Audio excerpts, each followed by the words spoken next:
Bismillahirrahmanirrahim. Walhada ala masubi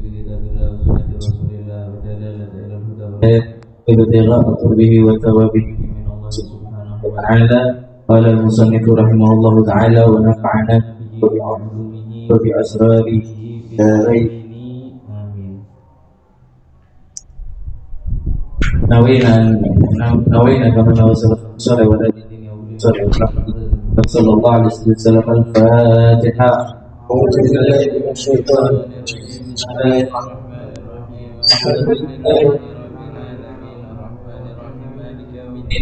Iyyaka na'budu wa iyyaka nasta'in. Shiratal mustaqim. Shiratal ladzina an'amta 'alaihim ghairil maghdubi 'alaihim waladdallin. Bismillahirrahmanirrahim. Wa lis-shaimi adabun la yadkhulu siyamuhu illa biha.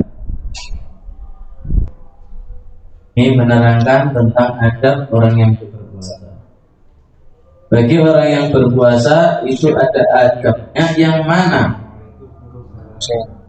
mana adab berpuasa tadi menjadi sebab sempurnanya puasa kita. Dalam artian tidaklah sempurna puasa kita kalau kita tidak melakukan adab di dalam puasa. Tidak sempurna itu bisa sampai menggunakan pahala puasa. Itu yang pertama, famin ahammiha, yang pertama yang paling penting, yaitu apa? Ayyahfadha lisanahu anil kidbi wal ghaibah. Yang pertama, hendaknya menjaga lisannya dari berbuat bohong dan ghibah. Menjaga lisan ini penting. Salamatul insan fi hifdzil lisan. Selamatnya manusia tergantung bagaimana dia menjaga lisannya. Lisan ini kecil tapi madharatnya sangat sekali. Lisan itu dikatakan liga atau lisan ini, ucapan ini lebih tajam daripada pisau, lebih tajam daripada pedang. Karena ucapan bisa menjadi perang, ucapan bisa menjadi dan lain-lain sebagainya, bisa sampai menjadi pusaka. Itu karena ucapan, sehingga dikatakan oleh Nabi selamatnya manusia itu tergantung daripada bagaimana dia menjaga lisannya. Nabi juga pernah berkata, jaga lisan ini, di dalam menjaga lisan ini, ma yalfadhu min qaulin illa ladaihi raqibun atid. Perlu diingat, kata Nabi, tidaklah kita mengucapkan sesuatu kecuali di sisi kita ini ada raqib atid. Jadi jangan sampai kita mengucapkan sesuatu ini yang menyebabkan dicatat buruk oleh malaikat, terutama apalagi di bulan Ramadan. Kemudian di sini menjaga lisan anil kidbi, dari berbuat bohong, dari berdusta. Jangan sampai kita berdusta atau berbuat bohong, khusus di bulan Ramadan ini. Lalu kita berbohong, bisa-bisa perbuatan kita, puasa kita tidak diterima oleh Allah. Secara hukum sah tetap, tapi secara pahala dapat menghanguskan pahala orang yang berpuasa. Kemudian wal ghibah, dan begitu juga ghibah, ngerasani orang ini juga perbuatan yang sering orang lupa tentang dosanya. Ngerasani orang, ghibah itu apa? Nabi SAW diriwayatkan dari Abi Hurairah bahwasanya Rasulullah SAW bersabda, atadruna mal ghibah, kata Nabi, tahu gak kalian? Nabi mengatakan ke sahabatnya, tahu gak kalian apa sih ghibah itu? Qalu Allahu wa Rasuluhu a'lam. Kata sahabat, ya Allah dan Rasulnya yang lebih tahu. Kemudian Nabi SAW bersabda, "Tikruka akhaka bima yukrihu." Yaitu ghibah itu kamu menyebutkan saudaramu yang mana menyebabkan dia tidak senang. Rasanya di belakangnya yang menyebabkan dia tidak senang, itu dikatakan ghibah. Faqila, kemudian Nabi bertanya kepada sahabat, "Afara'aita in kana fi akhi ma aqul?" Qala in kana fihi ma naqul faqad tabtahu wa illam yakun fihi ma taqul faqad tahattahu. Kemudian kata Nabi, yang dikatakan riba itu kalau kita ngerasani orang dengan kejadian yang sebenarnya, itu dikatakan riba. Misal ada bulan mencuri, ya, datang ke kita, lihat itu bulan itu sepeda motornya hasil mencuri. Benar, memang kenyataannya hasil mencuri, itu yang dikatakan riba. Nah, tapi kalau sebaliknya yang dikatakan, yang dirasani ini bukan hasil mencuri, misalnya seperti itu, apakah itu dikatakan riba? Itu bukan dikatakan riba, tapi namanya fitnah. Dia namanya riba itu yang ngerasani dengan yang nyata. Nah, jadi harus hati-hati ya. Itu harus hati-hati. Ya, ada pengecualian sebenarnya riba itu diperbolehkan. Ada tempat-tempat yang dimana riba itu diperbolehkan. Satu, ketika yang diribai seorang yang fasik dan untuk kepentingan belajar mengajar. Ya, ada seorang tokoh seperti itu. Ya. Ada tokoh masyarakat, misalnya dia ini fatwa atau mengucapkan sesuatu yang enggak benar, sehingga bagi ulama yang mempunyai kemampuan untuk membantah, wajib membantah. Nah, ketika membantahnya di atas mimbar, apakah itu dikatakan riba? Enggak, la riba di fasik. Tidak ada dosa riba bagi orang yang fasik. Itu satu. Yang kedua, riba juga tidak dosa apabila di pengadilan. Pengadilan kita ditanya-tanya, bagaimana kamu Allah begini. Kita menyampaikan fakta yang ada di pengadilan. Nah, itu kan ngomongkan orang, selalu berbicara orang. Apakah itu berdosa? Enggak, itu tidak. Yang ketiga, contoh riba yang tidak berdosa juga, seperti misal ada seorang yang tanya kepada kita. Ada seseorang tanya kepada kita karena anak perempuannya mau dinikahi. Nah, kemudian kita ini teman dari calon yang laki. Jadi kita tahu betul yang laki ini kelakuannya bagaimana. Yang pihak perempuan tanya kepada kita, kita harus menjawab sejujur-jujurnya. Bahkan kalau kita berbohong itu dosa besar.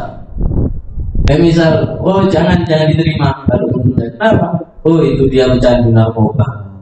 Dia itu senang minum minuman keras. Dia itu nggak pernah sholat.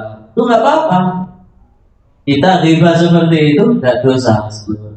Atau misalnya datang kepada ulama untuk minta fatwa, menceritakan kejadiannya seperti itu nggak ada masalah, itu tidak. Jadi riba memang ada beberapa hal riba itu juga berboleh. Nah, tapi apabila nggak ada kepentingan, nggak ada sesuatu yang besar, itu baiknya riba. Riba ini luar biasa dosanya, bukan main-main. Nah, di dalam Sunan Abu Dawud, Siti Aisyah pernah berkata, "Qala Aisyah, hasbuka min Sofia kada wa kada." Qala ghair musaddid, ta'ani qasira. Faqala laqad qulti kalimatan law muzijat bima'il bahri la mazajtahu. Sayyidah Aisyah pernah mengatakan kepada Nabi, kata Sayyidah Aisyah, Sofia itu begini. Itu begini itu apa? Bilang kalau Sofia itu istri Nabi, jadi ini sama istri Nabi. Istri Nabi yang bernama Sofia itu pendek. Itu bilang gitu. Kemudian Nabi waktu itu marah. Kata Nabi apa? Wahai Aisyah, ketahui kamu ini benar-benar mengatakan satu kalimat yang mana kalimat tersebut apabila dicampurkan dengan air laut, niscaya air laut tersebut akan berubah warna. Saking luar biasanya gambaran Nabi. Air laut bagaimana luasnya, dengan satu kalimat tersebut bisa merubah warna yang ada di dalam air laut. Kita bayangkan kalau kita bikin kopi berapa, air seberapa. Kopi kalau kita taruh di lautan gak akan berubah air laut. dosanya orang yang menghibah satu kalimat seperti itu saja itu dapat merubah air laut. Dalam artian apa? Sejernih apapun kebaikan kita apabila kita menghibah dapat rusak. Alhamdulillah, bahaya sekali. Riba ini bahaya sekali.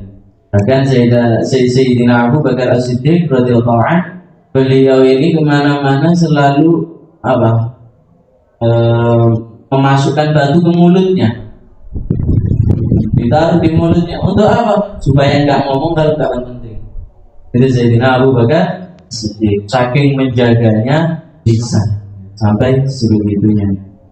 Nah, Rasulullah SAW mengatakan riba ini sangat luar biasanya. Al-ghibah asyaddu minas zina. Riba ini dosanya, bahayanya lebih berbahaya, lebih berdosa, lebih dahsyat daripada zina. Ini riba lebih berbahaya. Riba wa kaifa? Sahabat tanya, bagaimana bisa riba lebih berbahaya daripada zina? Kemudian dikatakan oleh Nabi, ar-rajul yazni wa yatub fa yatubu alaih. Kalau ada orang yang berzina, dia bertobat kepada Allah, diterima tobatnya Allah sama Allah, selesai. Nah, wa anna sahibal ghibah wa anna sahibal ghibah. Kalau orang yang ghibah la yughfaru lahu hatta yughfira lahu sahibuhu. Tidak akan diampuni oleh Allah kecuali orang yang diribai memaafkan dia. Jadi lebih berat mana? Ahlu zina urusannya sama Allah, dosa sama Allah. Kita taubat dimaafkan sama Allah. Asal taubat yang nasuha, taubat yang benar-benar, bukan taubat yang main-main. Kalau kita taubat benar-benar kepada Allah, diampuni oleh Allah. Allah mengampuni segala dosa kecuali syirik yang tidak akan diampuni oleh Allah. Jadi riba ini lebih berbahaya, lebih mengerikan daripada zina. Bahkan seandainya kita ini mempunyai pahala gunung sekalipun, tapi kita masih pernah menghibah orang, kita nggak bisa masuk surga kecuali nanti di hadapan surga kita akan diminta pertanggungjawaban oleh Allah untuk meminta maaf kepada orang yang pernah kita riba. Berat sekali ini, riba ini berat sekali. Tapi dosa yang berat, dosa yang besar, tapi sering dianggap entengnya yang riba ini. Masya Allah, diriwayatkan bahwa Allah ini pernah berfirman kepada Nabi Allah Musa.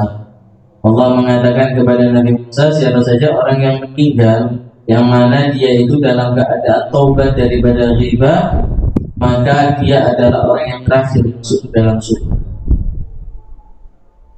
Sudah taubat ini dari riba, dia orang terakhir masuk ke dalam surga. Nah, tapi maka apabila ada orang yang meninggal dalam keadaan biasa menghibah, kebiasaannya menghibah, maka dia orang yang pertama masuk ke dalam neraka. Bahayanya riba ini ya. Jadi dosa riba ini bukan dosa main-main, tapi sering gak kita riba? Sering sekali. Nah, mudah-mudahan Allah mengampuni kita ya dari dosa riba. Kemudian dikatakan wa hamil khawdi fima la ya'nihi, dan menjaga diri dari ucapan yang nggak penting. Kalau nggak penting nggak usah ngomong. Nah, kalau nggak penting udah diam. Nggak penting ngapain ngomong? Nah, kalau orang nggak penting banyak omong, biasanya banyak salah. Man katsura kalamu katsura khata'u. Dan orang yang banyak omong banyak salahnya pasti. Karena itu jangan berbicara melainkan sesuatu yang penting. Wa yahfadhu 'ainahu wa udhunahu 'anil nadhar. Jaga juga mata kita, telinga kita dari melihat sesuatu atau mendengar sesuatu yang haram. Di bulan Ramadan ini ada sesuatu yang haram. Jangan sampai kita melihat sesuatu yang haram. Yang sulit ya. Ini yang sulit ini. Ada sesuatu yang haram. Nah, ada pun nggak sengaja nggak ada masalah. Kalau nggak sengaja, tapi ya jangan diteruskan. Yang bahaya kalau diteruskan. Kita diperintahkan menjaga pandangan kita. Kenapa? Karena nanti mata, telinga, hidung, itu akan dipertanggungjawabkan di sisi Allah Subhanahu wa Ta'ala. bulan Ramadan ini dosa dilipat gandakan, pahala juga dilipat gandakan oleh Allah Subhanahu wa Ta'ala. Hingga emang kalau kita nyari dosa nggak cari pahala, cuman sebulan pahala dilipat gandakan luar biasa. Itu kalau nggak dimanfaatkan betul-betul rugi sekali. Kemudian wagadzalika yahfadzubannahu annahu lil haram wa syubha wa khususan indal iftar yastahidu jiddan alla yuftira illa 'ala al halal. Qala ba'du salaf idza sufta fanzur ila ayyi shay'in tuftir. 'Inda man tuftir isyaratun ila al hafi 'ala al tahri wal ihtiyat fi ma yuftiru 'alaihi. Nah, kemudian juga penting juga kata Habib Abdullah bin Abdul Haddad, di dalam bulan puasa ini jaga perut kita dari makanan yang haram, jaga perut kita dari makanan yang syubhat. Nah, syubhat ini apa? Syubhat ini yang gak jelas antara halal dan haram, gak jelas hukumnya. Dan tetapi kata Nabi, wa man waqa'a fi syubhat waqa'a fil haram. Orang kalau terus-menerus makan dari makanan syubhat, pasti orang tersebut kena yang haram. Nah, syubhat ini posisinya di tengah-tengah. Ini halal, ini haram. Ini syubhat, gak jelas. Kalau biasa syubhat, kemungkinan dia kena yang haram. Oleh karena itu, jangan sampai kita makan makanan syubhat. Makanan syubhat itu banyak contohnya, seperti uang dari pemerintah. Itu kita hukumnya syubhat. Itu hukumnya syubhat, jangan dimakan. Makanya kalau salaf-salaf kita dahulu kalau dapat sumbangan dari pemerintah itu tidak dibuat makan. Betapa biasanya buat bayar pajak. Ya, dikembalikan ke pemerintahnya sendiri, atau dibuat bayar listrik, atau dibuat yang pasti jangan dibuat makan, biar nggak masuk ke perut. Tuh dibuat seperti. Kalau zaman sekarang ini nyari yang benar-benar 100% halal ini susah. Apa? Uang dari bank aja kalau kita mau benar-benar benar-benar hati-hati, itu uang syubhat. Kenapa? Uang di bank itu bercampur dengan uang riba. Kita tahu 100% uang kita itu pasti kembali ke kita sendiri. Kita masukkan uang kita ke bank 1 juta, yang kembali apakah uang itu yang 1 juta uang kita itu? Enggak. Uang itu bercampur dengan uang riba. Kan begitu. Jadi kalau kita mau hati-hati benar, susah memang zaman sekarang ini untuk menghindari uang syubhat ini susah. Maka dari itu, seperti ulama yang benar-benar hati-hatinya luar biasa, mau balik bangun. Uang ya disimpan aja di rumah dia. Tapi zaman sekarang ya susah ya. Enggak apa-apa, yang penting kalau seperti itu nggak apa-apa, kita gunakan aja fasilitas bank. Kalau kita nggak menggunakan fasilitas bank, ya kita tertinggal sama orang-orang yang lain. Kalau Islam nggak bisa, Islam harus bersaing. Tapi yang pasti jangan sampai diharamnya. Kalau syubhat masalah bank ini masih, kalau yang keras, ulama yang betul-betul berhati-hatinya luar biasa nggak mau sama sekali. Tapi kalau ulama yang menganggap ini masih ringan, ini tidak masalah. Nah, tapi kalau bisa jangan sampai sesuatu yang haram tersebut masuk ke dalam perut kita, apalagi syubhat, apalagi yang haram. Kata beliau, khususnya di bulan Ramadan ini untuk buka puasa. Buka puasa ngasih orang hasil durian, ini dosanya luar biasa. Ini dosanya sangat luar biasa. Harus berhati-hati untuk berbuka puasa. Jangan sampai kita buka puasa kecuali dengan sesuatu yang halal. Nah, kata beliau, sebagian salaf pernah berkata, jika kamu puasa maka lihat apa yang akan kamu makan untuk berbuka puasa, maka itu halal atau itu haram. Bahkan sebagian salaf ini mengatakan, lihat juga dengan siapa kamu berbuka. Juga penting melihat dengan siapa kita berbuka. Kita diundang sama pemerintah yang korupsi misalnya, Udah tahu ini pemerintahan korupsi, sudah tahu kita. Ya bukan ngarang, memang benar-benar kena korupsi. Kita diundang diajak musyawarah, saya kena korupsi, sekalian buka bersama dari uang korupsi. Nah itu jangan sampai seperti itu ya. Jangan kita mau. Nah ini sebagian salaf kenapa kok sampai memandang dengan siapa kita buka puasa, ini sebagai isyarat yang dikatakan oleh para salaf, sebagai isyarat agar supaya kita berbuka puasa ini dengan hati-hati, dengan ikhtiar, agar supaya tidak terjerumus ke sesuatu yang diharapkan oleh Allah Subhanahu wa Ta'ala. Jadi begitu. Di bulan Ramadan ini kalau bisa latihan saja sebulan. Nanti setelah Syawal biasanya kan terbiasa. Biasanya kita sahur bangun pakai alarm, 10 hari pakai alarm. Malam 11 insya Allah alarm belum bunyi kita udah bangun sendiri. Kenapa? Karena terbiasa. Begitu juga kalau kita biasakan, gak ngomong kalau gak penting. Itu kalau sebulan saja kita laksana, itu akan menjadi kebiasaan seumur hidup. Makanya bulan Ramadan ini luar biasa, melatih kebaikan ini benar-benar di bulan Ramadan. Kemudian di bulan Ramadan ini kita bisa melaksanakan puasa ini dengan sempurna. Kita nggak berdusta, kita nggak riba, kita nggak ngomong dan nggak penting, ya. Kita bisa menjaga pandangan, telinga dari sesuatu yang diharapkan oleh Allah, dan juga kita bisa menjaga perut kita dari makan makanan yang haram. Bismillah.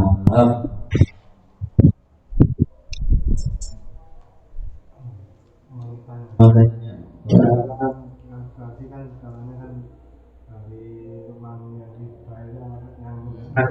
Ya. Ya. Kaki makan kita tapi kita kasihkan kepada orang yang lebih membutuhkan Ya nggak masalah, itu kan uang syubhat. Uang syubhat ini bukan haram. Tapi kalau terus menerus seperti itu bisa jadi yang haram. Kan syubhat ini kan nggak jelas. Suatu nggak jelas ini bisa halal, bisa haram. Kalau nggak terus menerus nggak masalah. Tapi kalau terus menerus jangan-jangan yang kita kasih haram. Ya kalau sampai ke haram bisa berdosa kalau dimakan. Makanya kalau bisa ngasih bantuan jangan berupa BLT itu kan berupa uang. Kita kasihkan aja uang itu, kita sumbangkan itu terserah dia sudah mau dimakan atau enggak. Yang pasti kita bilang ini uang bantuan dari pemerintah. Kita bilang gitu aja. Ini saya dapat bantuan dari pemerintah, saya kasihkan gitu. Bilang gitu aja, nggak ada masalah. Jadi supaya kita terbebas dari hukum itu. Sama seperti dengan juga. Kalau yang haram seperti bisa ada orang ini mencuri sepeda motor, begal sepeda motor, uangnya haram kan, dijual dapat uang, uangnya haram kan. Disedekahkan ke masjid misalnya, kan? Masjid bagus enggak? Sedekah ke masjid bagus enggak? Oh, bagusnya luar biasa kan gitu. Tapi dari uang yang haram. Kan dia dapat pahala, dia dapat adab ya. Kenapa? Karena uang yang haram disalurkan ke tempat yang suci seperti itu. Sama seperti bantuan dari pemerintah. Bukan kita nggak mau sama sekali bantuan dari pemerintah, apa kita terima aja bantuan dari pemerintah. Kita juga nggak menghukumi 100% bantuan itu haram, gitu. Bantuan dari pemerintah itu syubhat. Kalau kita dapat bantuan dari pemerintah ya buat aja yang gak dimakan aja gitu. Listrik, bayar pajak, buat apa? Yang makan pakai uang kita yang sudah kita sediakan buat listrik misalnya. Bantuan dari pemerintah 100.000 misalnya. Kita punya uang celengan buat bayar listrik 100.000. Ya sudah, yang buat celengan 100.000 buat makan, yang 100.000 dari pemerintah bukan ke listrik. Kenapa seperti itu? Tidak masalah. kita sekarang dapat cek gitu. Saya kan juga pernah dapat kemenangan aktifkan lingkungan. Tidak masalah kan? Ya nggak masalah dialihkan ke lingkungan, nanti dibuat apa, dibuat lingkungan, asal jangan dibuat makan aja. Bisa. Lagian kan bantuan insentif PRT cuma berapa, kalau buat makan cukup kemana tidak cukup. Ya udah buat yang penting lingkungan, misal buat apa, ada roda gitu, dasi, tapi jangan makan ya. Ya jangan dibuat makan. Kalau bisa jangan pot bunga gitu. Ya beli pot bunga untuk menghiasi lingkungan. Masa? Kalau gaji dari pemerintah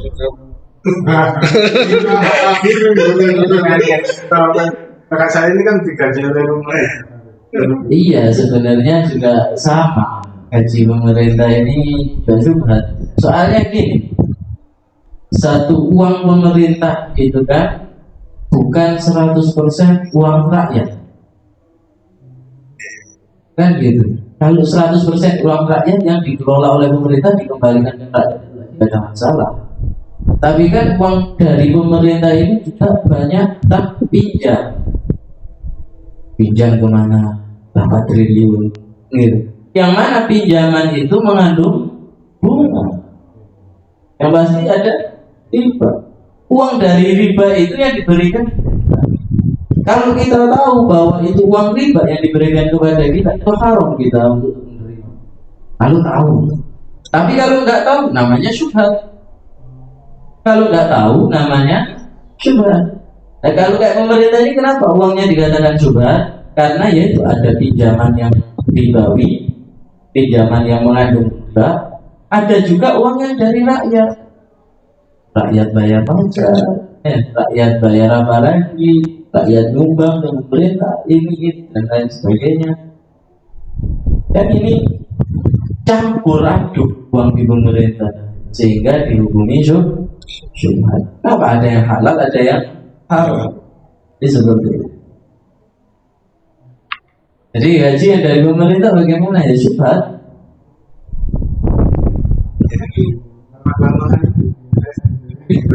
Gimana?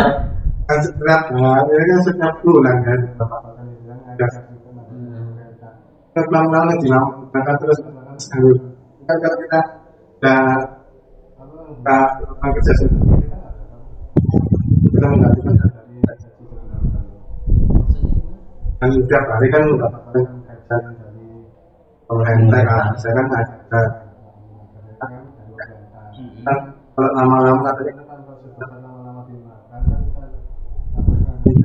Iya, jadi tidaklah tubuh kita ini bisa bergerak, melainkan tergantung apa yang kita makan. Jadi tubuh kita ini tergantung apa yang kita makan. Kalau yang kita makan ini halal terus, tubuh kita ini otomatis bergerak kepada sesuatu yang baik. Tapi kalau tubuh kita ini biasa dimakani sesuatu yang haram, susah dia berbuat seperti itu. Jadi apa namanya, tergantung apa yang kita makan. Karena ini sangat penting. Imam Syafi'i itu cerdasnya orang luar biasa, jeniusnya orang luar biasa. Kalau menghafal kitab Imam Syafi'i itu, yang misal buka begini mau menghafalkan yang ini ditutup harus. Ini harus ditutup. Kenapa? Kalau dibuka semua, ini hafal semua, rancu akhirnya campur. Apa namanya, kata-katanya di sini. Jadi sekali ngelihat langsung hafal. Saking cerdasnya Imam Syafi'i. Nah, ketika ditanya, kok bisa Imam Syafi'i itu sampai cerdas seperti itu? Dari orang tuanya. Orang tuanya Imam Syafi'i itu ceritanya udah masyhur. Bagaimana orang tuanya Imam Syafi'i itu menggadanya dari makanan yang haram itu. Pernah suatu saat orang tua Imam Syafi'i ini jalan di pinggir kali, melihat ada apel yang ngapung, diambil dimakan sama ayahnya Imam Syafi'i. Setelah dimakan sadar, apel kan bukan milik saya. Ini apel ada yang punya, kata abahnya Imam Syafi'i. Padahal ini sudah terapung di kali, sudah terapung di sungai. Mustahil kan orang nggak ridho secara akal. Tapi karena saking takutnya, akhirnya apa yang dilakukan oleh ayahnya Imam Syafi'i, abahnya Imam Syafi'i ini menelusuri sepanjang kali ini, dilihat mana yang ada pohon apelnya. Kemudian menemukan satu rumah, di situ ada pohon apel. Dan didatangi rumah tersebut, dia minta ridhonya. Saya minta ridho, saya ambil apel 3 hari. Yang saya telusuri sepanjang itu yang ada pohon apelnya cuma di rumah sampean aja. Gak apa-apa ya saya makan. Gak, saya gak ridho, katanya orang ini. Gimana caranya supaya aku bisa ridho? Apakah aku harus membayarnya? Ya, kamu harus membayarnya, tapi dengan catatan membayar bukan uang. Kamu bersih-bersih di rumah ini selama 3 hari. Dan seperti itu. Apa yang dilakukan oleh ayah Imam Syafi'i? Beliau 3 hari bersih-bersih di rumah tersebut. Setelah 3 hari, ayahnya minta ridho lagi. Gimana ini sudah 3 hari? Kau ridho ya? Apel yang sudah saya makan. Enggak, saya masih tidak ridho. Terus bagaimana supaya saya dapat ridhonya? Dan dijawab, aku mau engkau menikah dengan anakku. Bilang seperti itu. Tapi anakku ini katanya buta, gak bisa berbicara, gak punya tangan, gak punya kaki. Ya udah, asal dapat ridhonya, oh aku mau. Ini kan gak tahu ini yang istrinya ini bagaimana. Kan disebutkan ciri-cirinya ini buta, gak bisa mendengar, gak bisa berbicara, gak bisa gak punya tangan, gak punya kaki. Sudah ini cacat yang sempurna ini sudah. Seperti itu. Ini dinikahkan. Setelah dinikahkan masuk kamar, dilihat kaget, ditutup kembali. Tanya, mana istriku? Dia dengan ada di kamar itu. Oh, begitu cantiknya, luar biasa. Ya, itu putriku. Dia matanya nggak pernah melihat kemaksiatan, mulutnya nggak pernah ngerasani orang, nggak pernah riba, nggak pernah adu domba, nggak pernah fitnah. Yang mana tangannya nggak pernah dilakukan kecuali dengan kebaikan, kakinya juga nggak pernah melakukan perbuatan keburukan melainkan untuk melangkah kebaikan. Jadi orang ini juga yang punya apel ini orang Masya Allah juga. Melihat ayahnya Imam Syafi'i ini saya hati-hatinya, kesempatan diambil mantu. Nah gitu. Jadi jadilah punya anak yang bernama Imam Syafi'i. Dari turunan 2 makhluk yang mulia ini, 2 manusia yang mulia. Ayahnya seperti itu, ibunya juga seperti itu. Pernah suatu saat Imam Syafi'i ngafalkan agak bebel. Jadi bukan nggak hafal. Jadi biasanya ngelihat aja hafal, ini dibaca nggak hafal.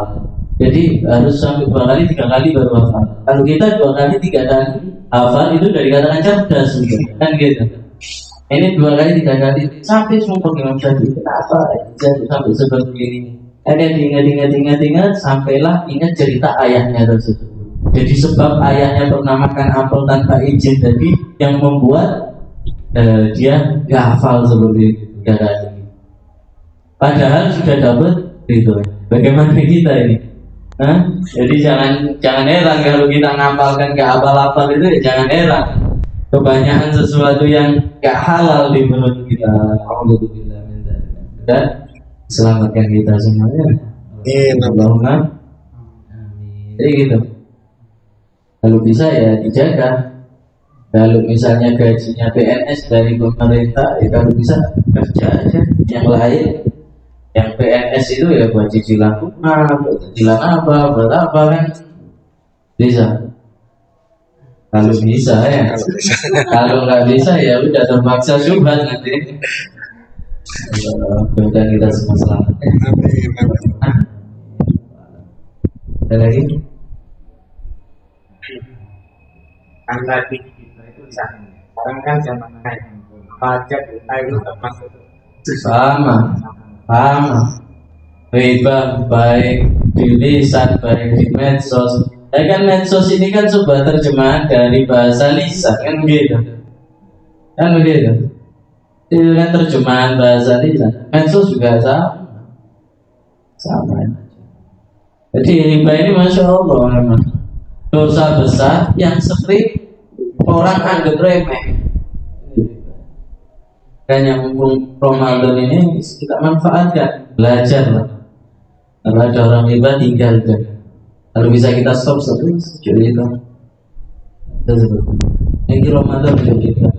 Itu kalau sebulan saja kita bisa jaga itu, insya Allah seterusnya kita bakal seperti itu.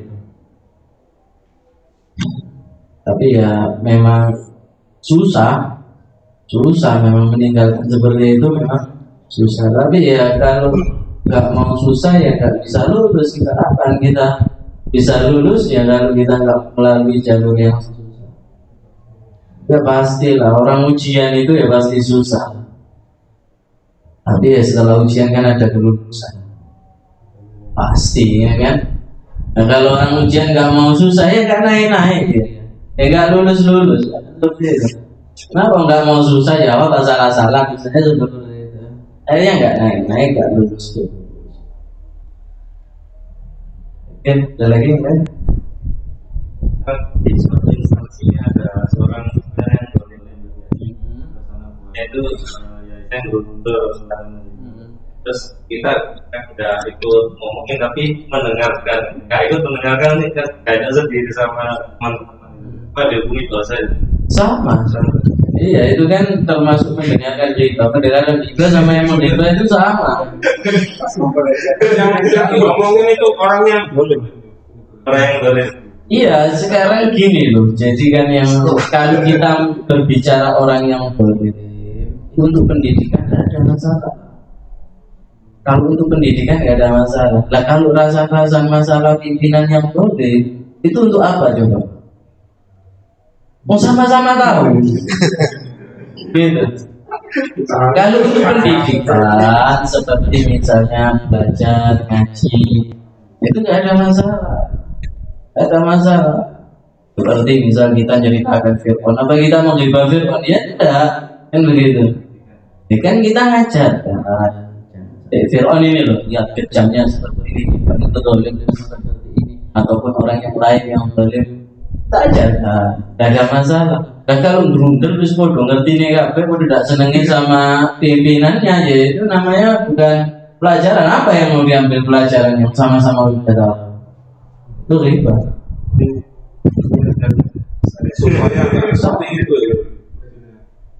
Kalau supaya kita nggak kena dosa riba, satu dan bisa kita ingatkan, kita lalu bisa. Tapi kadang kan kita nggak ada power, nggak ada kekuasaan untuk mengingatkan. Kita tinggal aja, tinggal nggak enak, bilang aja ke belakang kencing. Jadi nanti kalau kita pro sama akhirnya gitu.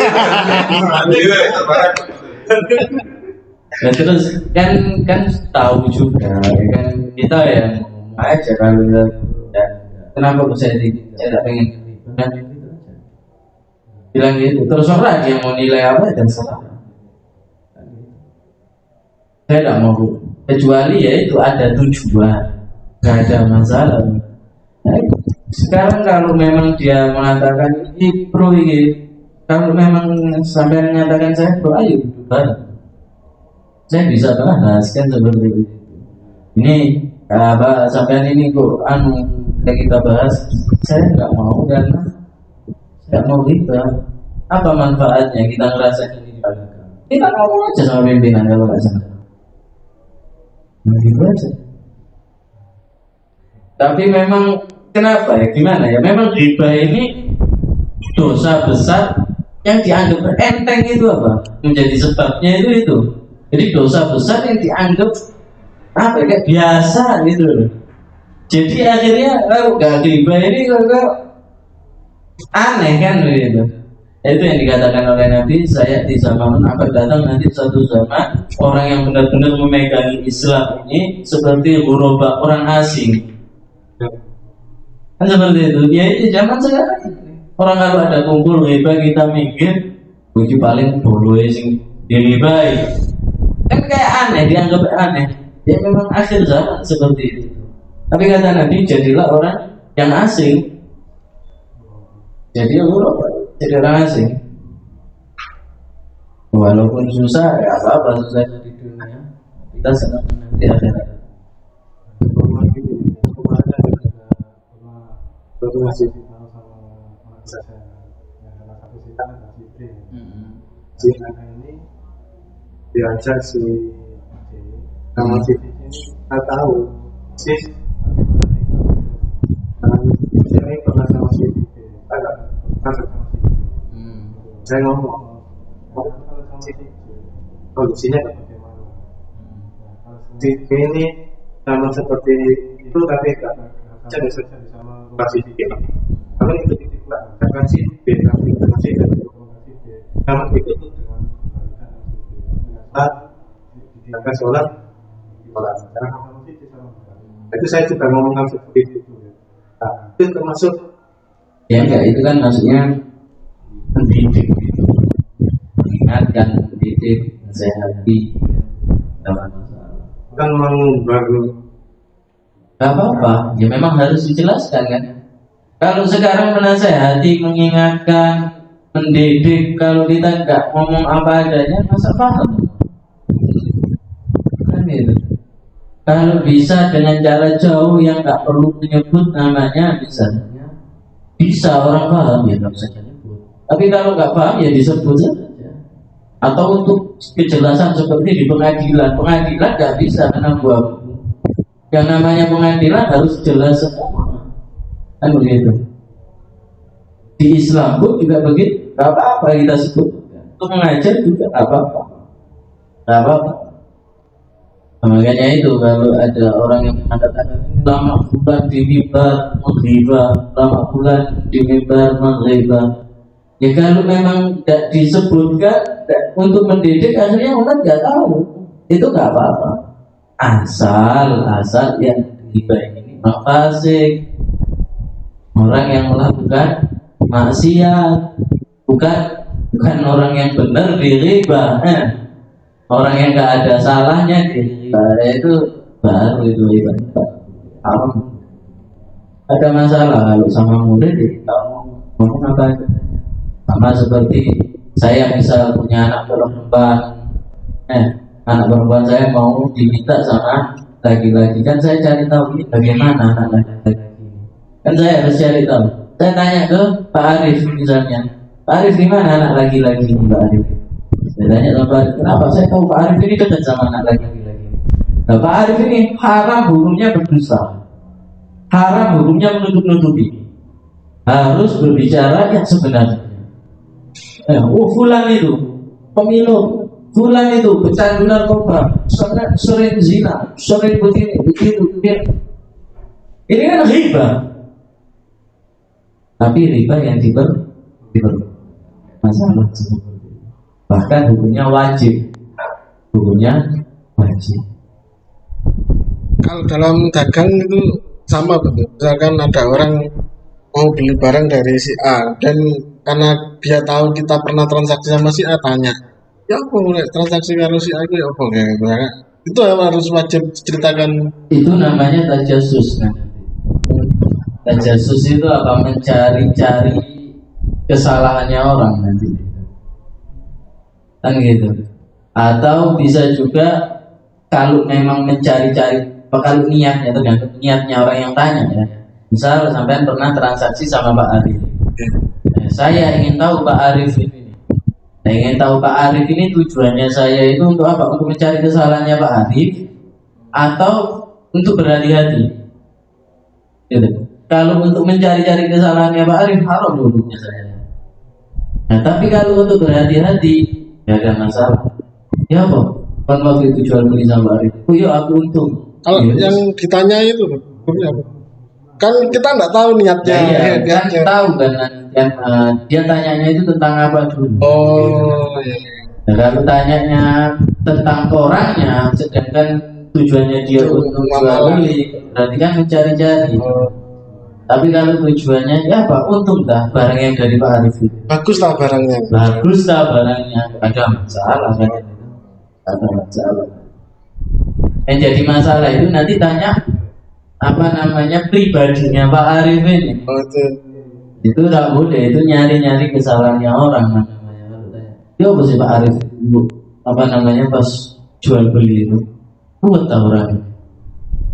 Oh, Bapak Arif itu enggak, ini kan, itu kan.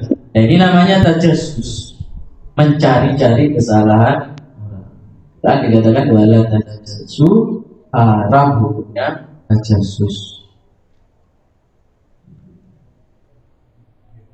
Dan itu ada lagi.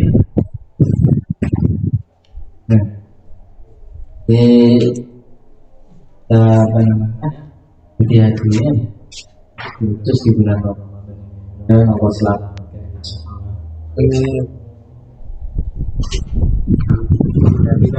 kalau aku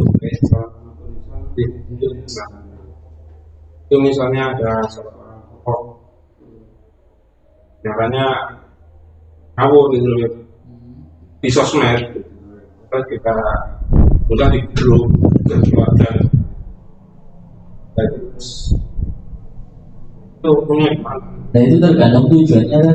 Ya tujuannya mengingatkan supaya jangan seperti orang Gak apa-apa. Tapi kalau tujuannya cuma mengumbar kejelekannya aja itu kan haram. Kalau tujuannya adalah nih loh orang jelek, nih loh orang yang jelek. Yang gitu aja, nggak ada unsur pendidikan. Oh. Tapi kalau untuk ngasih tahu sama orang, nih loh, untuk sampai kayak gini, orang kalau kayak gini tuh ada. Yang nggak boleh itu cuma mengumbar kejelekan orang.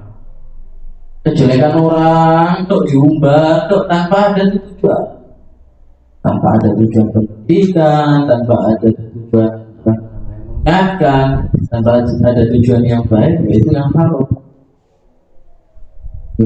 Tapi kalau tujuannya baik, tujuannya itu untuk dakwah, tujuannya itu mengingatkan orang, tujuannya untuk nasihatkan kepada orang, nah, itu hadisnya dari ibadah difasikin, ya ada dosa riba kepada orang fasik. Orang fasik itu apa? Orang yang selalu melakukan dosa kecil atau orang yang pernah melakukan dosa besar, itu bukan orang fasik. Banyak itu kita ini kalau mau nikah itu kan saksi itu kan nggak boleh orang fasik. Sehingga kita ini kalau mau nikah itu biasanya disuruh diajak istighfar dulu.